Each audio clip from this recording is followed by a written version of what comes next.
বড়লোকি ফলটা তোমরা কে কে খেয়েছো? আমার জন্য এই বড়লোকি ফলটা প্রথম। আর একে বড়লোকি বলার কারণটা এটাই হলো যে একে কিনতে গিয়ে আমার বাপির পকেটটা পুরোপুরি খালি হয়ে গেছিলো।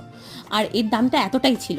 আর এটা হলো কিউই। তোমরা হয়তো অনেকেই জানো না, আবার যেমন আমার মতো পাবলিক যে প্রথমবার জীবনে খাচ্ছে সেই রকমও থাকতে পারে। আর ফার্স্টেই ফলটাকে আমি ফালি করলাম, তারপরে আলু খসার মতো ছাড়াচ্ছিলাম। জানি না যেহেতু কেমন করে খেতে হয় না হয়, তাই ভেবেছি গোল গোল করে কেটে তারপরেই আমি খাবো।